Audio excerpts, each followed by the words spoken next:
Hi అండి, బాగున్నారా? బాగుండాలని మనస్ఫూర్తిగా కోరుకుంటూ ఈరోజు నేను చేయబోయే రెసిపీ ఫిర్నీ అండి. దానికోసం ఒక 4 స్పూన్స్ బాస్మతి రైస్ని తీసుకుని, దాంతోపాటు 6 జీడిపప్పుల్ని 6 బాదం పప్పుల్ని తీసుకుని నానబెట్టుకోవాలండి. నానబెట్టుకున్న తర్వాత ఇలా మిక్సీ పట్టుకోవాలి.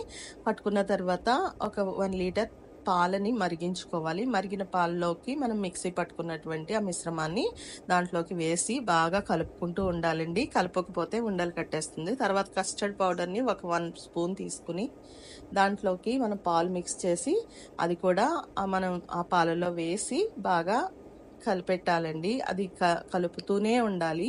అలా కలపకపోతే ఉండలు పట్టేస్తుంది. ఒక్క నిమిషం కలపకపోయినా సరే ఉండలు పట్టేస్తుంది. కానీ ఈ రెసిపీ చాలా టేస్టీగా ఉంటుంది. సో తర్వాత ఒక 1/2 కప్పు షుగర్ తీసుకుని దాన్ని కూడా మనం పాలల్లోకి యాడ్ చేసుకోవాలి. తర్వాత పాలని ఇలాగా కలుపుతూనే ఉండాలండి, లేకపోతే ఉండలు ఉండలుగా కట్టేస్తుంది. సో అలా కలుపుతూనే గరిటతో మనం కలుపుకుంటూనే ఈ రెసిపీ చేసుకుంటూ ఉండాలి. చూడండి, అది మధ్య మధ్యలో ఉండలు కడుతుందా లేదా అని ఇలా చెక్ చేసుకుంటూ ఉంటే తెలుస్తుంది. ఈ పాలని మనం అలా కలుపుతూ ఉండగానే చిక్కబడుతుందండి. కొద్దిసేపటికి అలా చిక్కబడేంత వరకు కూడా మనం గరిటతో ఇలా కలుపుతూనే ఉండాలి. చాలా సింపుల్ రెసిపీ అండి, చాలా తక్కువ టైంలోనే అవుతుంది. కానీ చేసుకునే విధానం మాత్రం మనం ఇలా కలుపుకుంటూ చేసుకుంటేనే ఆ రెసిపీ మంచిగా వస్తుంది.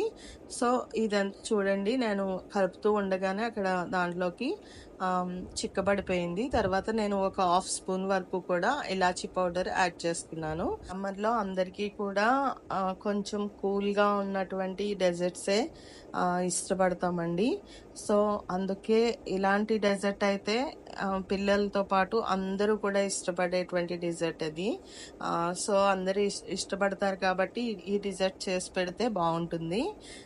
సో ఇలా కలుపుకుంటూనే ఉండాలండి. ఇది ఎంతసేపు పడుతుందో అప్పటి వరకు కూడా. సో చిక్కబడిన తర్వాత మన ఇంట్లో ఏవైనా కుండలు ఉంటే దానిలోకి ఇలాగా అరేంజ్ చేసుకోవచ్చండి.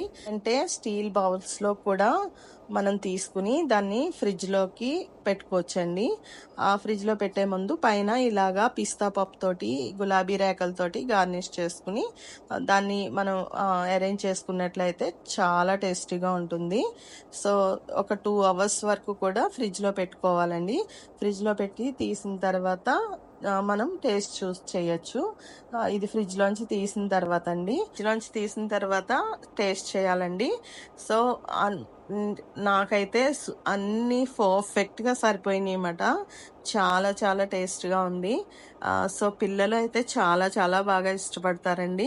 మీరు కూడా ఈ రెసిపీని ఒకసారి ట్రై చేయండి, చాలా బాగుంటుంది.